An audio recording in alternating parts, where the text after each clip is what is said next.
রাজধানীর মানিক মিয়া এভিনিউতে তরুণদের নতুন রাজনৈতিক দল জাতীয় নাগরিক পার্টির আত্মপ্রকাশ অনুষ্ঠানে যোগ দেন বিএনপি, জামাত, নাগরিক ঐক্য সহ বিভিন্ন রাজনৈতিক দলের নেতৃবৃন্দ।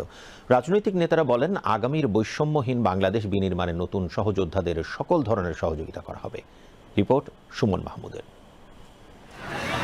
তরুণদের নতুন রাজনৈতিক দল জাতীয় নাগরিক পার্টির আত্মপ্রকাশ অনুষ্ঠানে যোগ দিয়েছেন দেশের বিভিন্ন রাজনৈতিক দলের নেতৃবৃন্দ। তারা বলছেন, আগামীর বাংলাদেশে কোনো ধরনের বৈষম্যের ঠাঁই হবে না এই বাংলায়। পাশাপাশি নতুন রাজনৈতিক প্ল্যাটফর্মকে সকল ধরনের সহযোগিতা করা হবে। বাংলাদেশের সংবিধান অনুযায়ী যে কোনো ব্যক্তির রাজনীতি করা, রাজনৈতিক দল গঠন করা তার সাংবিধানিক অধিকার। আমরা আশা করি নবগঠিত রাজনৈতিক দল সকল রাজনৈতিক দলের সঙ্গে সুসম্পর্ক, সৌজন্যতা, শিষ্টাচার, সহমর্মিতার ভিত্তিতে, জুলাই অভ্যুত্থানের গণ আকাঙ্ক্ষার ভিত্তিতে যে একটা নতুন বাংলাদেশ গড়ার জন্য কোটি কোটি মানুষ অপেক্ষা করছে, সেই অভিযাত্রায় আমরা সকলেই একটা জাতীয় ঐক্য এবং চেতনার ভিত্তিতেই হাতে হাত ধরে পাশাপাশি আমরা চলব।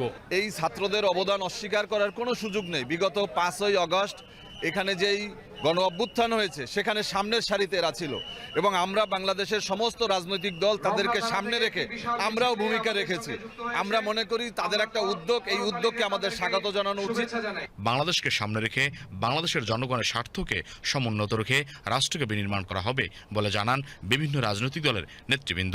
বাংলাদেশের ইতিহাসে বড় বড় যতগুলো ঘটনা ঘটেছে, প্রত্যেকটা ঘটনার পরেই আমরা দেখেছি যে রাজনীতির মেরুকরণ হয়েছে।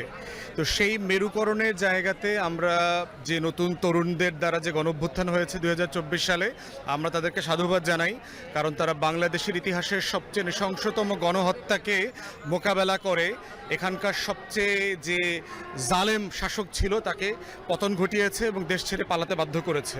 মেধাবী ছাত্ররা যখন রাজপথে আসছে, আমাদের প্রত্যাশা হলো আগামীর যে প্রজন্ম ছাত্র রাজনীতিতে আসতেছে, এদের দ্বারা দেশ আরও ভালো চলুক, আরও এগিয়ে যাক, এই প্রত্যাশা আমরা করছি। নতুন দলের প্রতি আমরা প্রথমত তাদেরকে স্বাগত জানাই এবং দেশ এবং জাতির প্রত্যাশা প্রত্যেকটা রাজনৈতিক দলের উপরে যে তারা জনকল্যাণমূলক কাজ করবে।